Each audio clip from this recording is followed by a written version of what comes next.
ಆತ್ಮೀಯ ಪ್ರೇಕ್ಷಕರಿಗೆ ನಮಸ್ಕಾರ. ಇಂದಿನ ಸಾಮಾಜಿಕ ಯುಗದಲ್ಲಿ ಹಾಗೂ ಆಧುನಿಕ ಯುಗದಲ್ಲಿ ಮಕ್ಕಳಿಂದ ಹಿಡಿದು ವೃದ್ಧರವರೆಗೂ ಕೂಡ ಕೆಲವೊಂದು ಸಮಸ್ಯೆಗಳು ಇದ್ದೇ ಇರ್ತವೆ. ಅದೇ ರೀತಿ ಹಲ್ಲಿನ ಸಮಸ್ಯೆ ಕೂಡ ಒಂದು.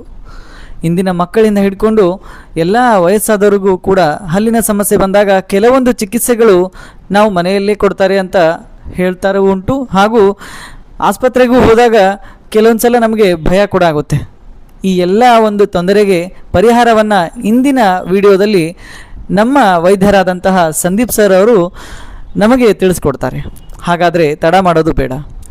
ಇಂದಿನ ಹಲ್ಲಿನ ವೈದ್ಯರಾದಂತಹ ನಮ್ಮ ಸಂದೀಪ್ ಸರ್ ಅವರಿಂದ ಈ ಹಲ್ಲಿಗೆ ಸಂಬಂಧಪಟ್ಟಂತಹ ಕೆಲವೊಂದು ಪ್ರಶ್ನೆಗಳಿಗೆ ಉತ್ತರಗಳನ್ನು ಹಾಗೂ ಪರಿಹಾರಗಳನ್ನು ಕಂಡುಕೊಳ್ಳೋಣ. ನಮಸ್ಕಾರ ಸರ್. ನಮಸ್ಕಾರ ಸರ್.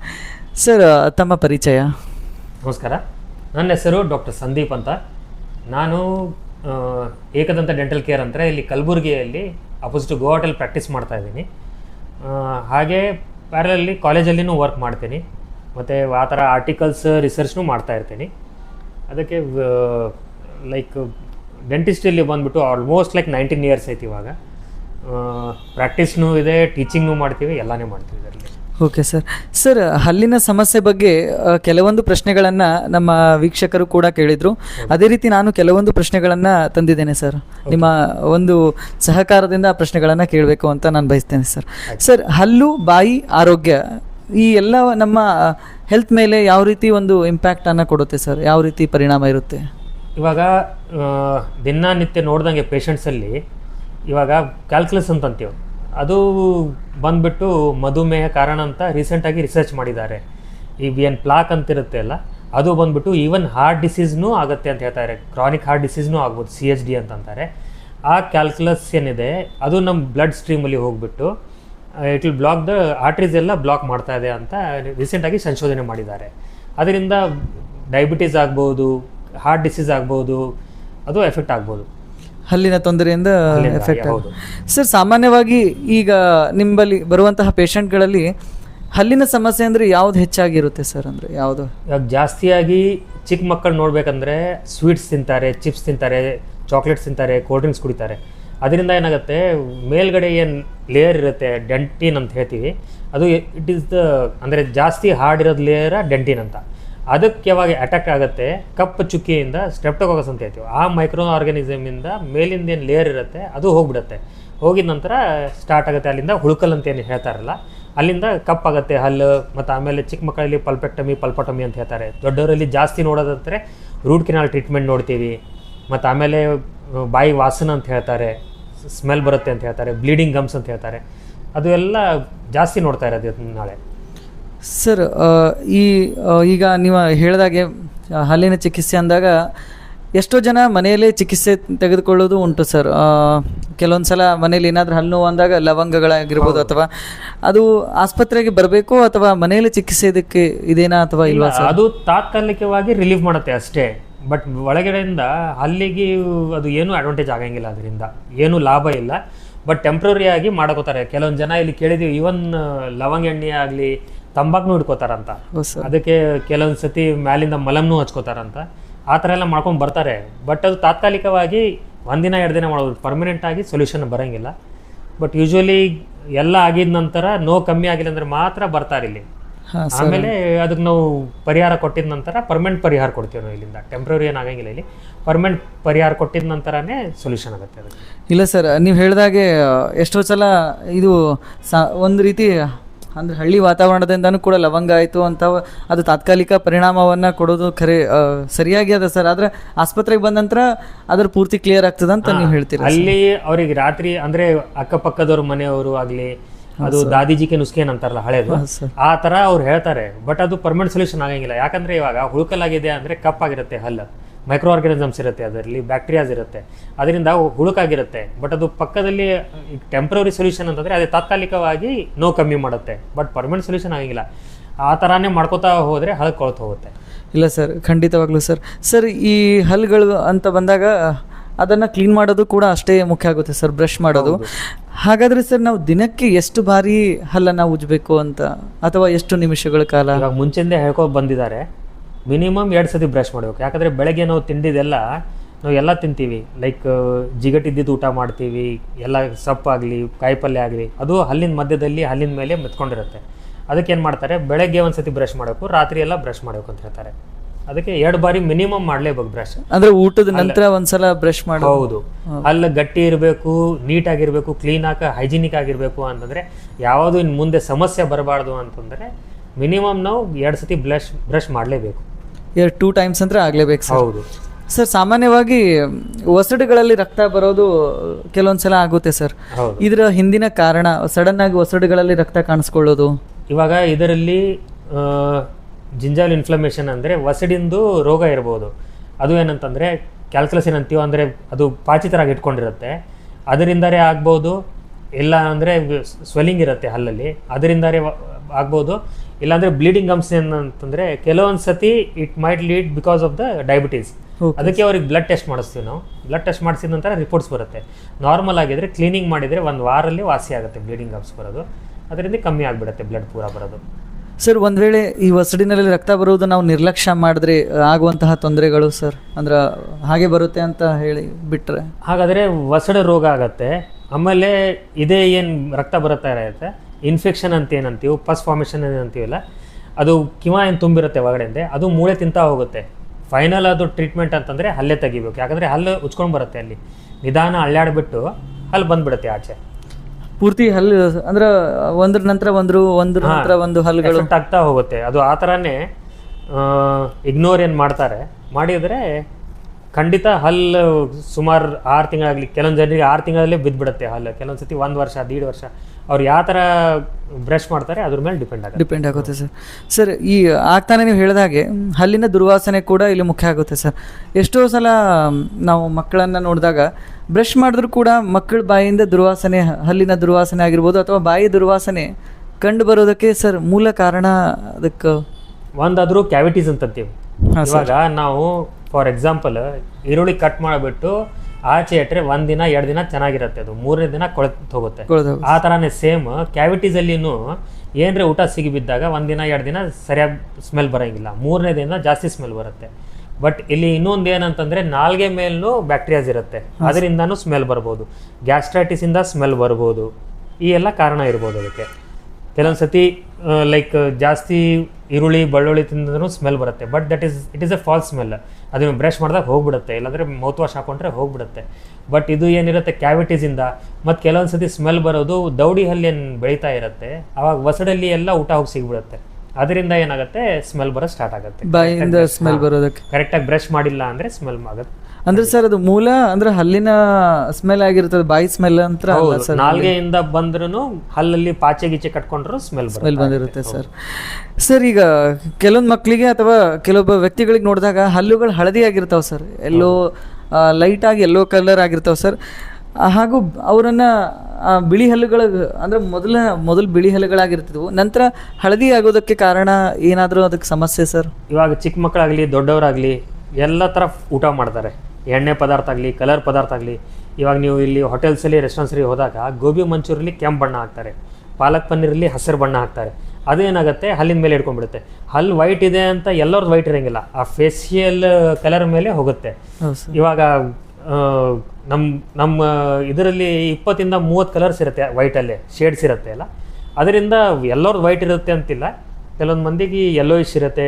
ಬಟ್ ಜಾಸ್ತಿ ಹೊರಗಡೆಯಿಂದ ಊಟ ಮಾಡಿದರೆ ಈ ಥರ ಕಲರ್ ಫುಡ್ಸ್ ಏನು ಹಾಕ್ತಾರಲ್ಲ, ಊಟದಲ್ಲಿ ಏನು ಕಲರ್ ಹಾಕ್ತಾರಲ್ಲ ಚೆನ್ನಾಗಿ ಕಾಣಿಸ್ಬೇಕಂತ, ಅದು ಎಲ್ಲ ಮೆತ್ಕೊಂಡ್ಬಿಡುತ್ತೆ. ಅದರಿಂದನೂ ಕಲರ್ ಚೇಂಜ್ ಆಗ್ಬೋದು ಹಲ್ಲಿನ ಬಣ್ಣ. ಅದರಲ್ಲಿ ಓರಲ್ ಪ್ರೊಫಿಲಾಕ್ಸಿಸ್ ಅಂತ ಕ್ಲೀನಿಂಗ್ ಅಂತ ಮಾಡ್ತೀವಿ, ಕ್ಲೀನಿಂಗ್ ಮಾಡಿದಾಗ ಹೋಗ್ಬಿಡುತ್ತೆ ಅದು ಪೂರ್ತಿ. ಅದು ಅಂದರೆ ಹಳದಿ ಕಲರ್ ಹೋಗಿ ಬಿಳಿ ಕಲರ್ ಪರಿವರ್ತನೆಗೊಳ್ಳುತ್ತೆ ಸರ್.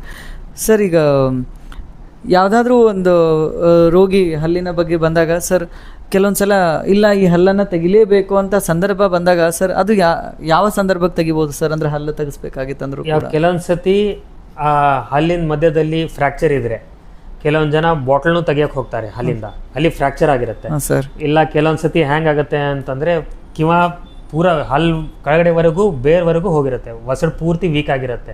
ಆವಾಗ ಹಲ್ಲು ಅಳ್ಳಡ್ಲಿಕ್ಕೆ ಸ್ಟಾರ್ಟ್ ಆಗುತ್ತೆ. ಆವಾಗ ಅದು ಉಳಿಸ್ಲಿಕ್ಕೆ ನಾವು 100% ಉಳಿಸ್ಲಿಕ್ಕೆ ಟ್ರೈ ಮಾಡ್ತೀವಿ. ಬಟ್ ಇವಾಗ ಇದರಿಂದ ಅಕ್ಕಪಕ್ಕ ಹಲ್ಲಿಗೆ ಸಮಸ್ಯೆ ಆಗುತ್ತೆ, ಇಲ್ಲ ಅಂದರೆ ಇದರಿಂದ ಇನ್ನು ಮುಂದೆ ಒಸಡಿಗೆ ಏನರೆ ತೊಂದರೆ ಆಗ್ಬೋದು, ಮೂಳೆಗೆ ತೊಂದರೆ ಆಗ್ಬೋದು ಅಂದಾಗ ಅಷ್ಟೇ ತೆಗಿತೀವಿ ಹಲ್ಲು.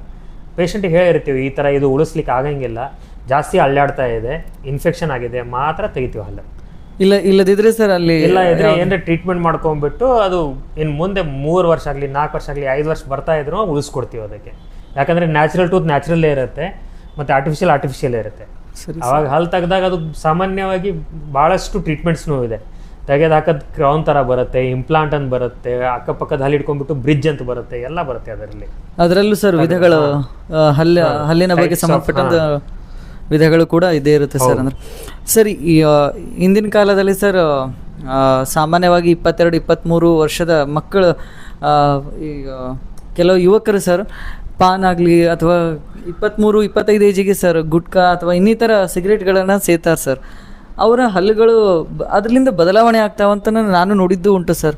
ಹೌದು. ಅದಕ್ಕೆ ಅಂದರೆ ಯಾವ ರೀತಿ ಅವೆಲ್ಲ ಹಾನಿ ಮಾಡ್ಬೋದು ಸರ್? ಇವಾಗ ಯೂಶ್ವಲಿ ನಾವು ನೋಡ್ತಾ ಇರೋದು, ಇವಾಗ ಮುಂಚೆ ಗುಟ್ಕಾ ಪಾನ್ ಎಲೆ ಅಡಿಕೆ ಅಂತಂದರೆ ಇದು ಒಂದು ವಯಸ್ಸಾಗಿದೆ 40-45 ಥರ. ಇವತ್ತು ನಾಳೆ ಎಲ್ಲ ಸ್ಟೂಡೆಂಟ್ಸ್ ಎಲ್ಲ ಯಂಗ್ ಜನ್ರೇಷನ್, ಇದು ಜೆನ್ಜಿ ಗಿಂಜಿ ಅಂತ ಹೇಳ್ತಾರಲ್ಲ, ಇವರೆಲ್ಲವ್ರು ಇವತ್ತು ನಾಳೆ ಶೌಕಿ ಅಂತ ಹಾಕ್ತಾ ಇದ್ದಾರೆ. ಅದು ಹೆಂಗಾಗುತ್ತೆ ಅಂದರೆ ಲ್ಯೂಕೋಪ್ಲೇಕಿಯಾ ಅಂತ ಒಂದು ಡಿಸೀಸ್ ಇರುತ್ತೆ, ಇಲ್ಲಾಂದರೆ ಕ್ಯಾನ್ಸರ್ ಕಾಸಿಂಗ್ ಇರುತ್ತೆ. ಸುಮಾರು ಸಾಕಷ್ಟು ಜನ ನೋಡ್ತೀವಿ ನಾವು ಇವತ್ತು ನಾಳೆ ಎಲೆ ಅಡಿಕೆಯಿಂದ ತಂಬಾಕು ಗುಟ್ಕಾ ಹಿಡ್ಕೊಂಡ್ಬಿಟ್ಟು ಮಳ್ಕೊಂಡ್ಬಿಡ್ತಾರೆ. ಅದರಿಂದ ಆಗುತ್ತೆ ಸ್ಟಾರ್ಟಿಂಗಲ್ಲಿ ಏನೂ ಆಗಂಗಿಲ್ಲ, ಅದಕ್ಕೆ ಸುಮಾರು ಕೆಲವೊಂದು ದಿನ ನಂತರ ಕ್ಯಾನ್ಸರ್ ಅಂತ ಆಗುತ್ತೆ, ಹಲ್ಲಿನ ವಸಡಲ್ಲಿ ಬದಲಾವಣೆ ಆಗುತ್ತೆ ಅಲ್ಲಿ. ಮತ್ತು ಆಮೇಲೆ ಲ್ಯೂಕೋಪ್ಲೇಕಿಯಾ ಅಂತ ವೈಟ್ ಪ್ಯಾಚಸ್ ಥರ ಆಗುತ್ತೆ. ಇವತ್ತು ನಾವು ನೋಡ್ತಾ ಇರೋದಂದರೆ ರೀಸೆಂಟಾಗಿ ನಾವು ಜಾಸ್ತಿ ನೋಡ್ತಾ ಇರೋದಂದರೆ ವಸಡು ಗಟ್ಟಿ ಆಗ್ತಾ ಇದೆ. ಅದರಿಂದ ಓರಲ್ ಸಬ್ಮಿಕೋಸ್ ಫೈಬ್ರೋಸಿಸ್ ಅಂತ ಹೇಳ್ತೀವಿ, OSMF ಅಂತ ಹೇಳ್ತೀವಿ. ಅದು ಏನಾಗುತ್ತೆ ಅಂದರೆ ಬರ್ತಾ ನಿಮ್ಮ ಬಾಯಿ ಮುಚ್ಚಿಬಿಡುತ್ತೆ, ಅದು ವಸಡಿ ಎಲ್ಲ ನಮ್ಮದು ಟೈಟ್ ಆಗಿಬಿಡುತ್ತೆ. ಅವಾಗ ಬಾಯಿ ತೆಗೆ ಕಷ್ಟ ಆಗುತ್ತೆ. ಯೂಶ್ವಲಿ ನೋಡ್ತಾ ಇದ್ದರೆ 3.5 ಇಂದ 4 ಬೆರಳು ಬಾಯಲ್ಲೇ ಇರಬೇಕು. ಇವಾಗ ನೋಡ್ತಾ ಇದ್ದರೆ 1 ಬೆರಳು 1.5 2 ಬೆರಳು ಹೋಗ್ತಾ ಇದೆ. ಅದು ವಸಡೆಲ್ಲ ಗುಟ್ಕಾಯಿಂದ, ತಂಬಾಕಿಂದ ಮತ್ತು ಸಿಗರೇಟ್ ಸ್ಮೋಕಿಂಗ್ ಇದರಿಂದ ತುಂಬ ಹಾನಿ ಆಗ್ತಾ ಇದೆ. ಇದು ನಾವು ನೋಡ್ತಾ ಇರೋದು ಇವಾಗ ಯಂಗ್ ಜನ್ರೇಷನಿಗೆ ಅಷ್ಟೇ. ಮತ್ತು ಕೆಲವೊಂದು ಜನ ಜಾಸ್ತಿ ಟ್ರಾವೆಲಿಂಗ್ ಅದು ಮಾಡ್ತಾರಲ್ಲ, ಆವಾಗ ಅದು ತಂಬಾಕು ಹಿಡ್ಕೊಂಡ್ಬಿಟ್ಟು ಮಲಗಿಬಿಡ್ತಾರೆ. ಅದು ತುಂಬ ಡೇಂಜರಸ್. ನೀವು ಹೇಳಿದಾಗೆ ಸರಿ ಸರ್. ಎಷ್ಟೋ ಸಲ ನಾವು ರೈಲ್ವೆ ಸ್ಟೇಷನ್ ಅಂತಲ್ಲಿ ನಾವು ನೋಡಿದಾಗ ತಂಬಾಕನ್ನು ಹಾಕ್ಕೊಂಡು ವಯಸ್ಸಾದಂತಹ ವೃದ್ಧರು ಕೂಡ ಹಾಗೆ ಮಲಗಿರ್ತಾರೆ. ಅದು ಅಲ್ಲಿಂದ ಅದು ಏನಾಗ್ತದೆ ಅನ್ನೋದು ಪರಿಣಾಮ ಅಂತ ಖಂಡಿತವಾಗ್ಲೂ ಬಸ್ ಡ್ರೈವರ್ಸ್, ಲಾರಿ ಡ್ರೈವರ್ಸ್ ಇರ್ತಾರಲ್ಲ, ಅವ್ರು ಹಿಡ್ಕೊಂಡ್ಬಿಟ್ಟು ಡ್ರೈವ್ ಮಾಡ್ತಾ ಇರ್ತಾರೆ, ಯಾಕಂದ್ರೆ ನಿದ್ದೆ ಹತ್ತಬೇಡ್ದಂತ. ಅದು ಹೇಳ್ತಾರೆ, it is a myth. But ಹಿಡ್ಕೊಂಡ್ಬಿಟ್ಟು ಡ್ರೈವ್ ಮಾಡ್ತಾರಲ್ಲ, ನಾವು ಜಾಸ್ತಿ ನೋಡ್ತಾ ಇರೋದು ಇವು ಡ್ರೈವಿಂಗ್ ಪ್ರೊಫೆಷನ್ಸಲ್ಲಿ ಅಲ್ಲಿ ಊರಿಗೆ ಹೋಗ್ತಾ ಇರ್ತಾರಲ್ಲ, ಅವ್ರು ರಾತ್ರಿ ಬೆಳತನ ಇಟ್ಕೊಂಡಿರ್ತಾರೆ. ಅದರಿಂದ ತುಂಬ ಜಾಸ್ತಿ ಸೀರಿಯಸ್ ಪ್ರಾಬ್ಲಮ್ಸ್ ಆಗುತ್ತೆ ಅದರಿಂದನೇ ಸರ್. ಸರ್ ಈಗ ಯಾವುದೇ ಒಂದು ತೊಂದರೆ ಇರಲಾರ್ದಂತಹ ಹಲ್ಲಿನ ತೊಂದರೆ ಇರಲಾರ್ದಂತಹ ವ್ಯಕ್ತಿಗೆ ಸರ್ ಪ್ರಾರಂಭ ಫಸ್ಟ್ ಒಂದು ಹಲ್ಲಿನ ತೊಂದರೆ ಆದಂಥ ಆ ವ್ಯಕ್ತಿನೇ ತನ್ನಂತಾನ ಲಕ್ಷಣಗಳು ಅಂದರೆ ಫಸ್ಟ್ ಸ್ಟೆಪ್ ನಂಗೆ ಯಾಕೋ ಹಲ್ಲಿಂದ ಏನೋ ತೊಂದರೆ ಆಗ್ಲಿತ್ತದಂತ ಅನಿಸುವಂತಹ ಲಕ್ಷಣಗಳು ಯಾವುದಾದ್ರೂ ಇಲ್ಲಿ ಏನಂತಂದರೆ ಇಗ್ನೋರೆನ್ಸ್ ಅಂತ ಮಾಡ್ತಾರೆ. ಏನಂದರೆ ಸ್ಟಾರ್ಟಿಂಗಲ್ಲಿ ಒಂದು ಚಿಕ್ಕದ ಕಪ್ ಚುಕ್ಕಿ ಆಗಿರುತ್ತೆ, ಅಲ್ಲಿ ಬ್ಯಾಕ್ಟೀರಿಯಾಸ್ ಆಗಲಿ ಯಾವುದನ್ನೊಂದು ಸ್ಟ್ಯಾಗ್ನೆಂಟ್ ಆಗಿಬಿಟ್ಟು ಫಸ್ಟ್ ನೀರು ಕುಡಿದಾಗ ಸೆನ್ಸಿಟಿವಿಟಿ ಅಂತ ಹೇಳ್ತಾರೆ, ತಣ್ಣೀರು ಕುಡಿದಾಗ ಸೆನ್ಸಿಟಿವಿಟಿ ಅಂತ ಹೇಳ್ತಾರೆ. ಸೆನ್ಸಿಟಿವಿಟಿಗೆ ಇಗ್ನೋರ್ ಮಾಡ್ತಾರೆ, ಯಾಕಂದರೆ ಅದು ಸಿವಿಯರ್ ಇರೋಂಗಿಲ್ಲ. ಅನ್ಲೆಸ್ ಅಂಟಿಲ್ ನಿಮ್ಮ ನಿದ್ದೆ ಕೆಡುತ್ತೆ ಪೇಷಂಟ್ಸ್ ಬರೋಂಗಿಲ್ಲ ಇಲ್ಲಿ. ಅದಕ್ಕೆ ಇಗ್ನೋರೆನ್ಸ್ ಮಾಡ್ತಾರೆ. ಅದಕ್ಕೆ ಸೆನ್ಸಿಟಿವಿಟಿ ಆಗ್ತಾ ಇದೆ ಇಲ್ಲ ಆಯಿತು ಪೇಸ್ಟರೇ ಹಾಕೋತಾರೆ, ಇಲ್ಲಾಂದರೆ ಏನ್ರಿ ನೀವು ಅಂದಂಗೆ ಲವಂಗ ಎಣ್ಣೆ ಅದು ಏನರೇ ಇಟ್ಕೊಂಡ್ಬಿಡ್ತಾರೆ, ಹೋಗ್ಬಿಡುತ್ತೆ ಅದು ತಾತ್ಕಾಲಿಕವಾಗಿ 1 ವಾರ 10 ದಿನ. ಬಟ್ ಯಾವಾಗ ಅದೇ ಬೆಳೀತಾ ಒಳಗಡೆ ವಸಡವರೆಗೂ ಮೂಳೆವರೆಗೂ ಹೋಗುತ್ತೆ, ಇನ್ಫೆಕ್ಷನ್ ಆಗಿರುತ್ತೆ, ಅಲ್ಲಿವರೆಗೂ ಗಮನ ಕೊಡೋಂಗಿಲ್ಲ. ಆಮೇಲೆ ಅದು ಸೀರಿಯಸ್ ಆದಮೇಲೆ ಅದಕ್ಕೂ ಪರಿಹಾರ ಇದೆ. ಬಟ್ ನಾವೇನು ಹೇಳೋದಂದರೆ ಬೆಟ್ರ್ ನೀವು ಸ್ಟಾರ್ಟಿಂಗಲ್ಲೇ ಬಂದಾಗ ನೀವು ವಾಸಿ ಮಾಡ್ಕೊಂಡು ಹೋದರೆ ಬೆಟ್ರ್. ಯಾಕಂದರೆ ಚಿಕ್ಕ ಪುಟ್ಟ ಫಿಲ್ಲಿಂಗ್ಸ್ ಇರುತ್ತೆ, ಅದು ಫಿಲ್ಲಿಂಗ್ಸ್ ಎಲ್ಲ ಮೈನರ್ ಇದು. ಮತ್ತು ಆಮೇಲೆ ರೂಟ್ ಕೆನಾಲ್ ಮಾಡ್ಕೊಂಬಿಟ್ಟು ಫಿಲ್ಲಿಂಗ್ ಮಾಡ್ಕೊಂಬಿಟ್ಟು ಅದು ಕ್ರೌನ್ ಹಚ್ಚಕ್ಕಿಂತ ಮುಂಚೆನೇ ಈ ಥರ ಎಲ್ಲ ಚಿಕ್ಕ ಪುಟ್ಟ ಸಮಸ್ಯೆಗಳನ್ನು ಈಡೇರಿಸ್ಬೋದು. ಇಲ್ಲ ಸರ್ ಈಗ ನೀವು ಆಗ್ತಾನೆ ಈ ಡೆಂಟಲ್ಗೆ ಸಂಬಂಧಪಟ್ಟಂತಹ ಇಂಪ್ಲಾಂಟ್ ಅಂತ ಹೇಳಿದ್ರೆ ಸರ್ ಡೆಂಟಲ್ ಇಂಪ್ಲಾಂಟ್ ಮತ್ತು ಈ ಬ್ರಿಡ್ಜ್ ಮತ್ತು ಡೆಂಟ್ ಕ್ಯೂರ್ ಅಂತ ಡೆಂಚರ್ ಅಂತ ಹೌದು, ಈ ಮೂರಕ್ಕೂ ವ್ಯತ್ಯಾಸಗಳು ಏನೇನು ಸರ್? ಅಂದ್ರೆ ಮೂರು ವ್ಯತ್ಯಾಸಗಳು. ಇಂಪ್ಲಾಂಟ್ ಅಂದರೆ ಸ್ಕ್ರೂ ಥರ ಇರುತ್ತೆ ಅದು. ಅದು ಸ್ಕ್ರೂ ಬಾಯಲ್ಲೇ ಇರುತ್ತೆ. ಇದು ಯಾವಾಗ ಮಾಡ್ತೀವ ಅಂತಂದರೆ ಮೂಳೆ ಚೆನ್ನಾಗಿರ್ಬೇಕು ನಮಗೆ. ಅದರಲ್ಲಿ ಬೋನ್ ಡೆನ್ಸಿಟೀಸ್ ಇರುತ್ತೆ, D1 D2 ಅಂತ. D1 ಅಂದರೆ ತುಂಬ ಗಟ್ಟಿ ಕಲ್ ಥರ ಇರುತ್ತೆ, D2 ಅಂದರೆ ಒಂದು ಸ್ವಲ್ಪ ಏಜ್ 40-50 ಒಳಗಡೆ ಬರುತ್ತೆ. ಇಂಪ್ಲಾಂಟ್ ಯಾರಿಗೂ ಮಾಡ್ಬೋದು, ಮೂಳೆ ಗಟ್ಟಿ ಇತ್ತು ಅಂತಂದರೆ ಎಲ್ಲರಿಗೂ ಮಾಡ್ಬೋದು, 80 ವಯಸ್ಸು 90 ವಯಸ್ಸವರೆಗೂ ಮಾಡ್ಬೋದು ಇಂಪ್ಲಾಂಟ್. ಬಟ್ ಅವ್ರು ಫಸ್ಟ್ ಮೂಳೆ ಚೆಕ್ ಮಾಡಬೇಕು ಯಾವ ಥರ ಇರುತ್ತೆ ಅಂತ. ಮೂಳೆ ಏನಾದರೂ ಗಟ್ಟಿ ಇದ್ದರೆ ಇಂಪ್ಲಾಂಟಾಗಿ ಮಾಡ್ಕೋಬೋದು. ಇವಾಗ ನೀವು ಸೆಕೆಂಡ್ ಕೇಳಿದ ಬ್ರಿಡ್ಜ್ ಅಂತ. ಇವಾಗ ಪೇಷಂಟ್ ಹೇಳ್ತಾರೆ, ಸರ್ ಕೆಲವೊಂದು ಜನರಿಗೆ ಹೆದರಿಕೆ ಏನಂತಂದರೆ ಇದು ನಟ್ ಹಾಕಿದರೆ ನಾಳೆ ಏನಾಗುತ್ತೆ ಅಂತ. ಏನೂ ಆಗಂಗಿಲ್ಲ, ಇದು ಕ್ಲಿನಿಕಲಿ ಪ್ರೂವನ್ ಇದೆ. ಇದು ನಟ್ ಯಾರೂ ಹಾಕೋಬೋದು. ಚಿಕ್ಕ ವಯಸ್ಸಿಂದ ದೊಡ್ಡವರವರೆಗೂ ಎಲ್ಲರೂ ಹಾಕೋಬೋದು. ಬಟ್ ಏನಂತಂದರೆ ಇದು ಬ್ರಿಡ್ಜ್ ಯಾವಾಗ ಹೇಳ್ತಾರೆ ಅಂದರೆ ಕೆಲವೊಂದು ಜನರಿಗೆ ಮಿತ್ತಿರುತ್ತೆ ಅದು ಈ ನಟ್ ಹಾಕೊಂಡ್ರೆ ನಾಳೆ ಜಂಗಟ್ಬೋದು ಏನರೇ ಹೋಗ್ಬೋದು ಅಂತ. ಆ ಥರ ಆದಾಗ ಮಾತ್ರ ಬ್ರಿಡ್ಜ್. ಅದರಲ್ಲಿ ಹೆಂಗೆ ಅಂತಂದರೆ ಅಕ್ಕಪಕ್ಕದ ಹಲ್ಲಿಗೆ ಕೊರಿಬೇಕಾಗತ್ತೆ. ಚೆನ್ನಾಗಿದ್ದ ಹಲ್ಲನ್ನು ಕೊರೆದ್ರೆ ಅದಕ್ಕೆ ಬ್ರಿಡ್ಜ್ ಅಂತಂತಾರೆ. ಬ್ರಿಡ್ಜ್ ಅಂದರೆ ಅಕ್ಕಪಕ್ಕದ ಹಲ್ಲಿಗೆ ಸಪೋರ್ಟ್ ತೊಗೋತೀವಿ ನಾವು. ಇದು ಇಂಪ್ಲಾಂಟಲ್ಲಿ ಸಪೋರ್ಟ್ ಬೇಕಾಗಿಲ್ಲ, ಇದು ಸಿಂಗಲ್ ಟೂತ್ ಸಿಂಗಲ್ ಕ್ರೌನ್ ಬರುತ್ತೆ ಅಲ್ಲಿ. ಇವತ್ತು ನಾವು ಜಾಸ್ತಿ ಜನ ಎಜುಕೇಟೆಡ್ ಇದ್ದವ್ರು ಎಲ್ಲ ಇಂಪ್ಲಾಂಟೇ ಮಾಡ್ಕೋತಾ ಇದ್ದಾರೆ.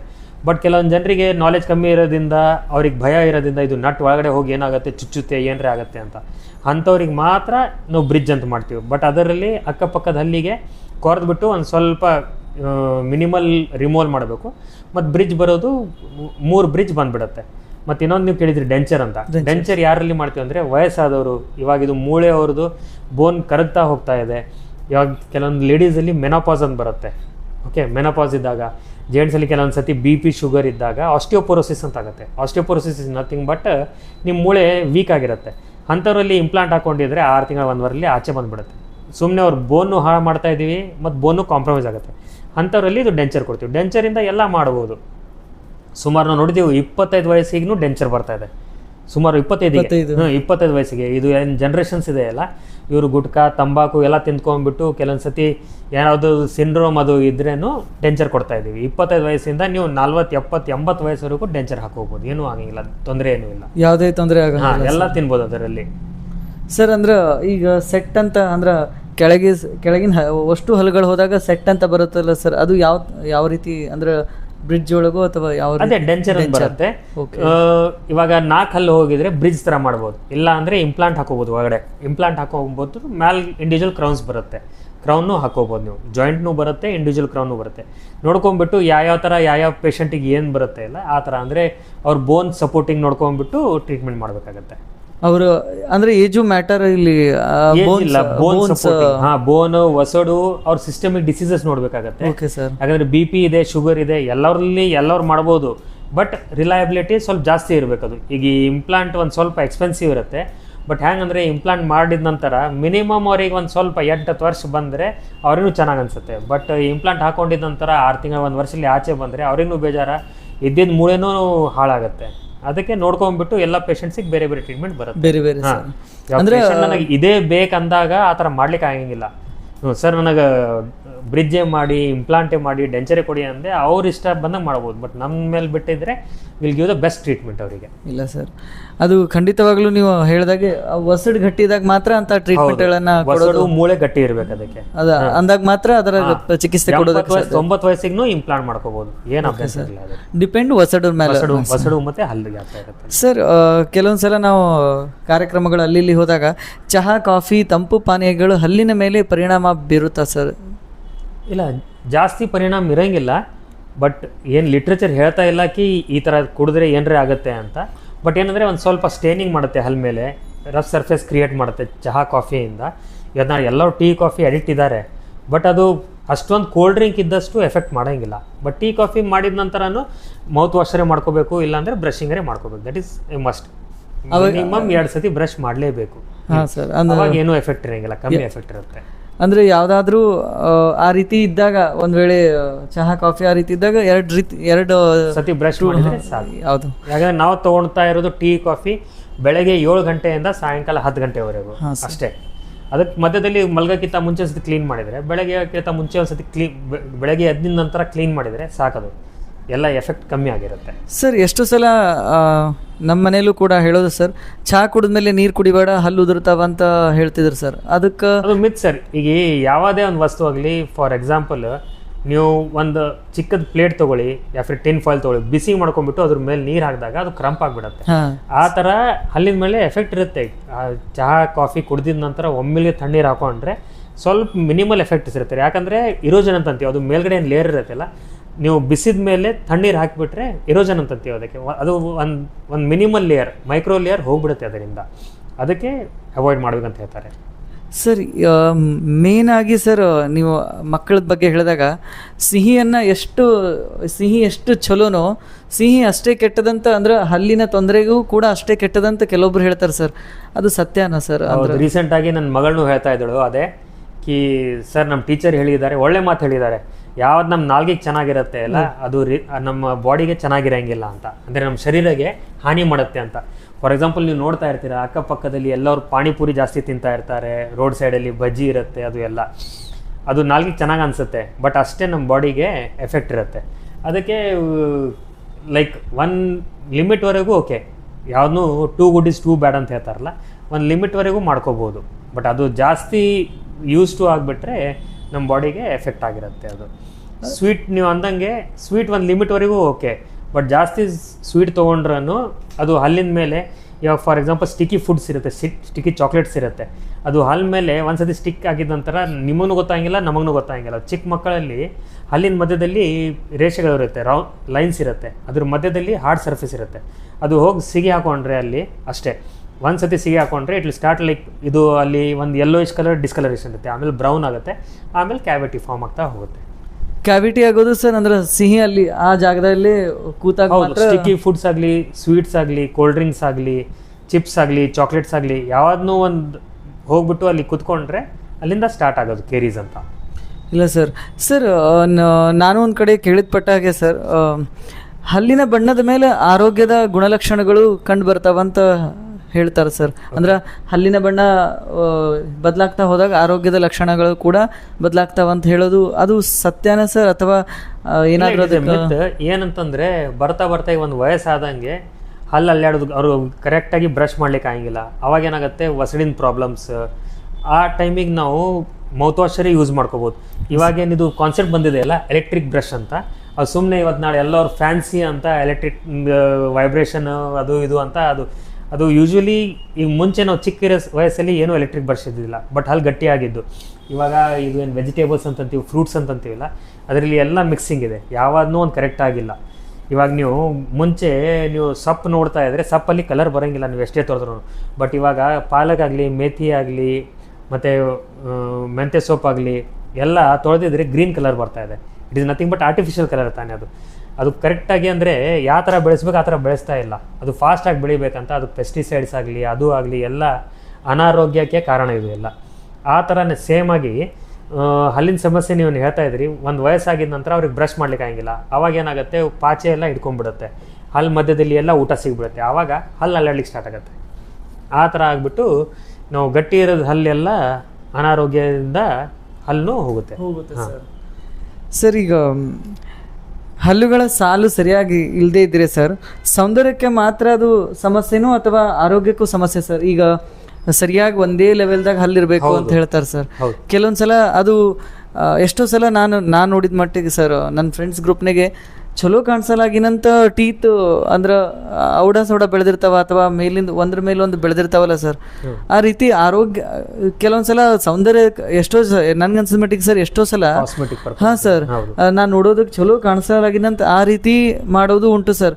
ಅದು ಆರೋಗ್ಯಕ್ಕೂ ತೊಂದರೆ ಆಗ್ಬೋದಾ ಸರ್? ಅಂದ್ರೆ ಒಂದ್ರ ಮೇಲೆ ಒಂದು ಹಲ್ಲು ಬಂದಾಗ ಯಾವ ಥರ ಅಂದರೆ ನಮಗೆ ಒಂದಾದರೂ ಸ್ಟ್ರೇಟಾಗಿ ಸರ್ಫೇಸ್ ಇದ್ದರೆ ಬ್ರಷಾಗಿ ಕರೆಕ್ಟಾಗಿ ಆಗುತ್ತೆ.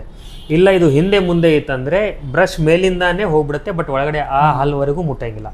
ಇನ್ನೊಂದು ಏನಂತಂದರೆ ಚಿವಿಂಗಲ್ಲಿ ನಮ್ಮ ಕಡೆ ಕ್ಲಾಸ್ 1 ರಿಲೇಷನ್ ಅಂತಂತೀವಿ, ಆ ಥರ ಇದ್ದರೆ ಐಡಿಯಲ್ ರಿಲೇಷನ್ ಅದು. ಅಂದರೆ ನೀವು ಆರಾಮಾಗಿ ಕಚ್ಚಿ ತಿನ್ಬೋದು. ಆಮೇಲೆ ಏನಾಗುತ್ತೆ ಅಂದರೆ ಟ್ರೋಮಾ ಫ್ರಮ್ ಅಕ್ಲೂಷನ್ ಅಂತೀವಿ. ಹಲ್ಲು ವಂಕಾಡಿಂಕ ಇದ್ದರೆ ಮತ್ತು ಎದರ ಬಿದ್ರ ಇದ್ದರೆ ಏನಾಗುತ್ತೆ ಅಂದರೆ ಸೌದೋಗ್ಲಿಕ್ಕೆ ಸ್ಟಾರ್ಟ್ ಆಗುತ್ತೆ. ಟ್ರೋಮಾ ಫ್ರಮ್ ಅಕ್ಲೂಷನ್ ಅಂದರೆ ನಿಮ್ಮ ಹಲ್ಲಿಂದ ನಿಮ್ಮ ಹಲ್ಲಿಗೆ ಆಕ್ಸಿಡೆಂಟ್ ಆಗ್ತಾ ಇರುತ್ತೆ. ಕರೆಕ್ಟಾಗಿ ಇದ್ದರೆ ಹಲ್ಲಿಗೆ ಕಾಸ್ಮೆಟಿಕ್ ಒಂದೇ ಇಲ್ಲ, ಬಟ್ ಹಲ್ಲಿಂದು ಬೆಳವಣಿಗೆ ಆಗಲಿ ಹಲ್ಲಿನ ಲೈಫ್ ಆಗಲಿ ಒಂದು ಸ್ವಲ್ಪ ಮುಂದೆ ತೊಗೊಂಡು ಹೋಗ್ಬೋದು. ಅದಕ್ಕೆ ಅಲ್ಲಿ ವಂಕಡಿಗೆ ಇದ್ದರೆ ಕಾಣಿಸ್ಲಿಕ್ಕೂ ಸರಿಯಾಗಿ ಕಾಣಿಸಂಗಿಲ್ಲ, ಅದು ಇನ್ನೊಂದು ಕ್ಲೀನಿಂಗ್ನೂ ಕರೆಕ್ಟಾಗಿ ಆಗಂಗಿಲ್ಲ, ಪಾಚೆ ಇಟ್ಕೊಳ್ಳಿಕ್ಕೆ ಸ್ಟಾರ್ಟ್ ಆಗುತ್ತೆ. ಅಲ್ಲಿಂದ ಕ್ಯಾಲ್ಕುಲಸ್ ಫಾರ್ಮೇಷನ್ ಏನಂತೀವಲ್ಲ ಆ ಥರ ಮಾಡಿಬಿಟ್ಟು ವಸಡಿಗೆ ಎಫೆಕ್ಟ್ ಆಗ್ಬೋದು, ಮೂಳೆಗೆ ಎಫೆಕ್ಟ್ ಆಗ್ಬೋದು. ಅದು ಅಂದ್ರೆ ಸರ್ ಅಂತಹ ಹಲ್ಲುಗಳ ಸಮಸ್ಯೆ ಯಾವುದೇ ಇದ್ರೂ ಕೂಡ ಅದನ್ನು ಸರಿಯಾಗಿ ಜೋಡಿಸಿ ಅದಕ್ಕೆ 3-4 ಟ್ರೀಟ್ಮೆಂಟ್ಸ್ ಇದೆ. ಕ್ಲಿಪ್ ಹಾಕೋಬೋದು ಒಂದರೆ, ಇಲ್ಲ ಅಂದರೆ ಇವತ್ತು ನಾಳದು ಏನು ಕ್ಲಿಯರ್ ಅಲೈನರ್ಸ್ ಬಂದಿದೆ ಪ್ಲಾಸ್ಟಿಕ್ ಥರ ಬರ್ತಾ ಇದೆ, ಅದನ್ನು ಹಾಕೋಬೋದು. ಹಾಕೊಂಡ್ರೆ ನಿಮಗೆ ಮಿನಿಮಮ್ 1 ವರ್ಷದಿಂದ 1.5 ವರ್ಷ ಒಳಗಡೆ ಎಲ್ಲ ಹಲ್ಲು ಐಡಿಯಲ್ ಸ್ಮೈಲ್ ಅಂತಂತೀವಿ. ಅದಕ್ಕೆ ಮೇಲ್ಗಡೆ ಹಲ್ಲಿಂದ ಕೆಳಗಡೆ ಹಲ್ವರೆಗೂ ಮಿನಿಮಮ್ ಒಂದು ಗ್ಯಾಪ್ ಇರುತ್ತೆ ಅದರಲ್ಲಿ. ಇದು ಕಂಟಿನ್ಯೂಸ್ ಆಗಿ ಹತ್ತುತ್ತಾ ಇದ್ದರೆ ಹಿಂದೆ ಮುಂದೆ ಎದರ ಬಿದ್ರ ಇತ್ತಂದರೆ ಹತ್ತು ಬಿಡುತ್ತೆ. ಹತ್ತಾಗ ಟ್ರೋಮಾ ಫ್ರಮ್ ಅಕ್ಲೂಷನ್ ಅಂತೀವಿ. ಹಲ್ಲು ಅವಾಗ ಸೌದು ಹೋಗ್ಬಿಟ್ಟು ಸೆನ್ಸಿಟಿವಿಟಿ ಸ್ಟಾರ್ಟ್ ಆಗುತ್ತೆ. ಯೂಶ್ವಲಿ ಆಗೋದು ಮುಂದಿನ ಹಲ್ಲಿಗೆ ವಂಕಾಡಿಂಕ ಹಲ್ಲಿತ್ತಂದರೆ ಮತ್ತು ಸೌದು ಹೋಗ್ಲಿಕ್ಕೆ ಸ್ಟಾರ್ಟ್ ಆಗುತ್ತೆ. ಅದರಿಂದ ಎಲ್ಲ ತೊಂದರೆ ಬರೋದು. ಹಾಗಾದ್ರೆ ಸರ್ ಅಂದ್ರೆ ಅದಕ್ಕೆ ಅಂದ್ರೆ ಡಿಪೆಂಡ್ ಅವರ ಹಲ್ಲುಗಳು ಯಾವ ರೀತಿ ಅವ ಅಂತ ನೋಡಿ ಕ್ಲಿಪ್ಪು ಅಥವಾ ಬೇರೆ ಬೇರೆ ಟ್ರೀಟ್ಮೆಂಟ್ ಅನ್ನ ಕೊಡೋದಕ್ಕೆ ಸಾಧ್ಯ ಯಾವ ಥರ ಬೇಕು ಆ ಥರ ಟ್ರೀಟ್ಮೆಂಟ್. ಇವಾಗ ಫಾರ್ ಎಕ್ಸಾಂಪಲ್ ನೋಡಿ, ಇವಾಗ ಸೆಲೆಬ್ರಿಟೀಸ್ ಇರ್ತಾರೆ, ನ್ಯೂಸ್ ರೀಡರ್ಸ್ ಇರ್ತಾರೆ, ಅವ್ರಿಗೆ ಅದು ಕ್ಲಿಪ್ ಹಾಕೊಳ್ಳೋದು ಅಸಹ್ಯ ಅನ್ಸುತ್ತೆ ಸ್ಕ್ರೀನಲ್ಲಿ. ಅದಕ್ಕೆ ಇಲ್ಲಿ ಅಲೈನರ್ಸ್ ಅಂತ ರೀಸೆಂಟಾಗಿ ಸ್ಟಾರ್ಟ್ ಮಾಡಿದ್ದಾರೆ. ಆ ಅಲೈನರ್ಸಿಂದ ಏನಾಗುತ್ತೆ, ಅದು ಕೆಲಸ ಮಾಡ್ತಾ ಇರುತ್ತೆ ಬಟ್ ವಿಸಿಬಲ್ ಇರೋಂಗಿಲ್ಲ, ಅದು ಆ ಥರನೂ ಟ್ರೀಟ್ಮೆಂಟ್ ಮಾಡ್ಕೋಬೋದು. ಆ ರೀತಿನೂ ಮಾಡೋದು. ಈ ಸಣ್ಣ ಮಕ್ಕಳು 10-11 ವರ್ಷದಿಂದ ಹಿಡ್ಕೊಂಡ್ಬಿಟ್ಟು 60-65 ವಯಸ್ಸುವರೆಗೂ ಯಾವಾರನ್ನೂ ಕ್ಲಿಪ್ ಹಾಕೋಬೋದು, ಇದು ಅಲೈನರ್ಸ್ ಮಾಡ್ಕೋಬೋದು. ಏನಂದರೆ ಚಿಕ್ಕ ಮಕ್ಕಳಲ್ಲಿ ಕೇಳ್ತಾರೆ ನಮ್ಮ ಕಡೆ ಬಂದ್ಬಿಟ್ಟು, ಸರ್ ಇವಾಗ 7 ವರ್ಷ ಇದೆ, ಹಲ್ಲು ಸುಮಾರು ಹಿಂದೆ ಮುಂದೆ ಇದೆ, ಅವ್ರದ್ದು ಹಲ್ಲು ಸ್ಟ್ರೇಟಾಗಿ ಬಂದಿಲ್ಲ ಅಂತ. ನಮಗೆ ಫಸ್ಟ್ ಬರೋದು ದೌಡೆ ಹಲ್ಲು. ಫಸ್ಟ್ ದೌಡೆ ಹಲ್ಲು ಬಂದಾಗ ಮಾತ್ರ ನಾವು ಸ್ಟಾರ್ಟ್ ಮಾಡೋದು. ಫಸ್ಟ್ ಮೋಲಾರ್ ಏನಂತೀವಲ್ಲ ಆವಾಗ ಬಂದಾಗ ನಾವು ಕ್ಲಿಪ್ ಹಾಕೋಬೋದು.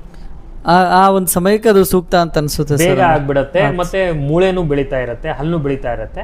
ಅವಾಗ ಎಲ್ಲಿ ಬೇಕಾದಾಗ ನಾವು ಸಪೋರ್ಟಿಂದ ಮೂಮೆಂಟ್ ಮಾಡ್ಕೋಬೋದು ಅಲ್ಲಿಗೆ. ಸರ್ ಈಗ ವೈಯಕ್ತಿಕವಾಗಿ ನಾನು ಈಗ ನನ್ನ ಮಗನೇ ಸರ್ 5 ತಿಂಗಳು ಅವನಿಗೆ ಇದ್ದಾವೆ ಸರ್.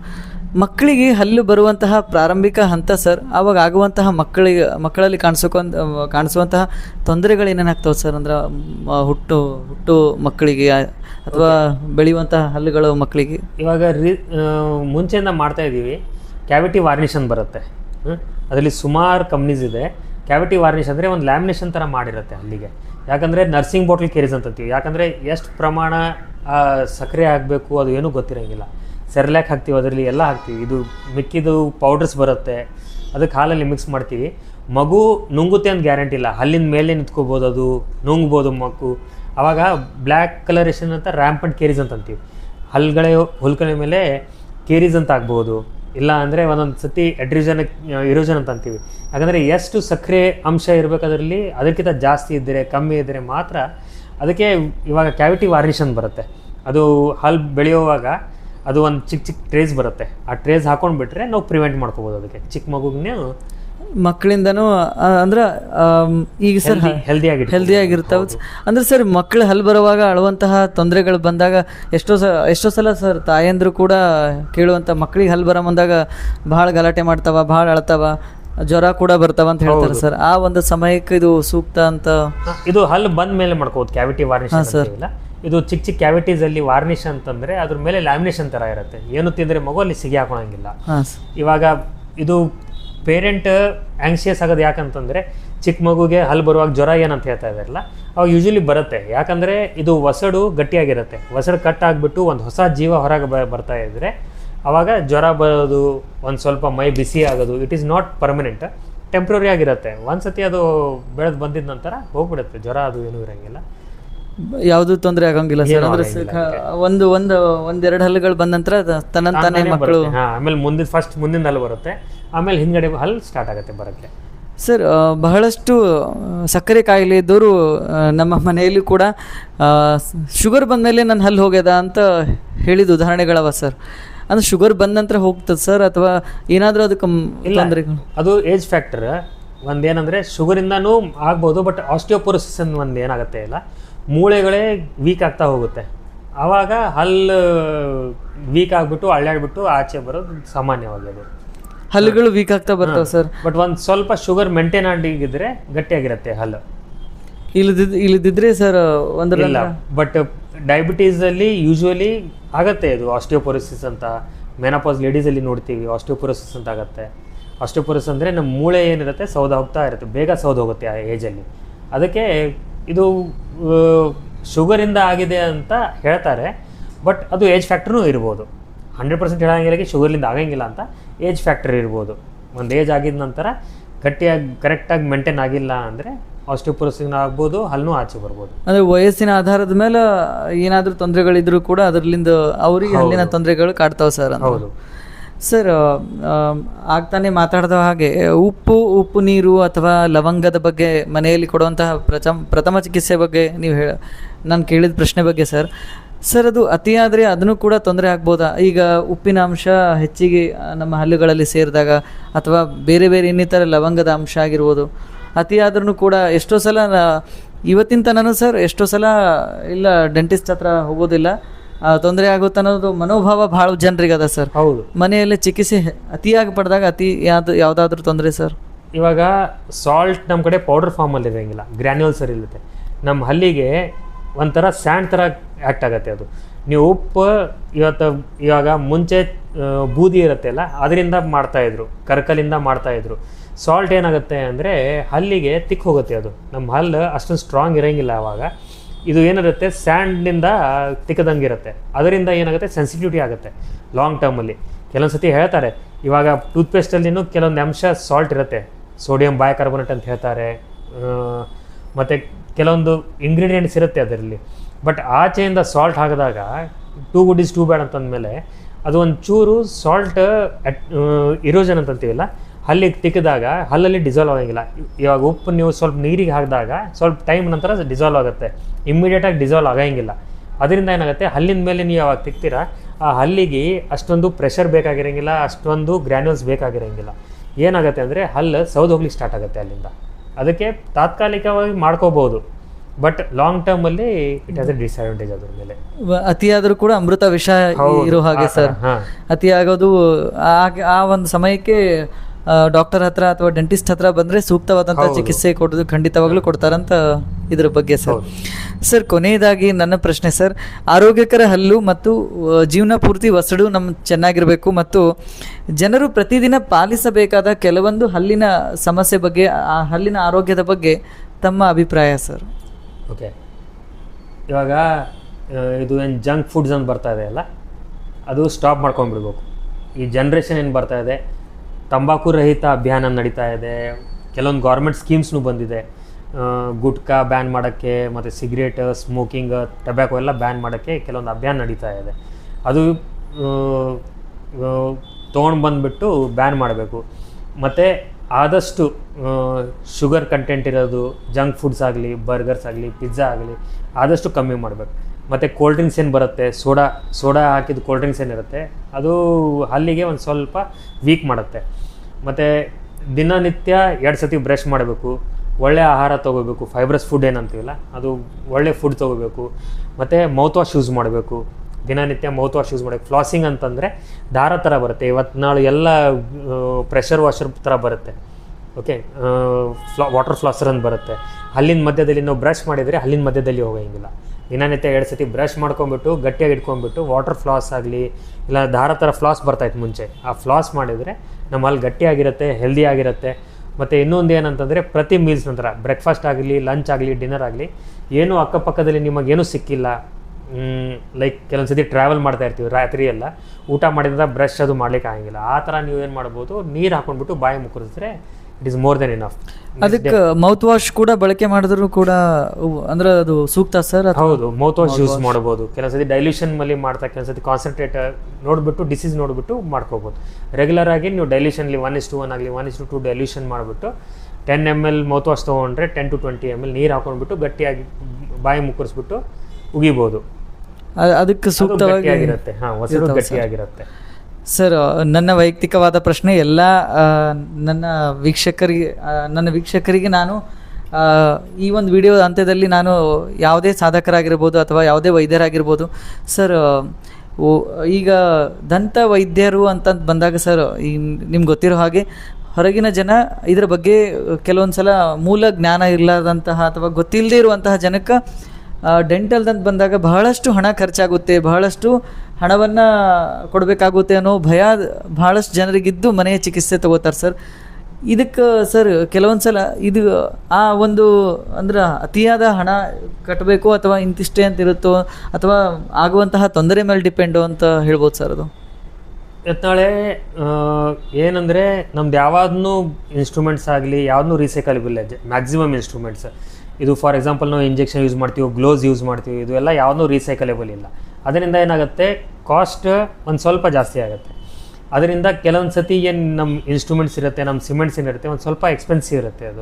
ಅದರಿಂದ ಏನಾಗುತ್ತೆ ಕಾಸ್ಟ್ ಜಾಸ್ತಿ ಅಂತ ಇದು ಮಿತ್ ಬಂತಾ ಇರೋದು.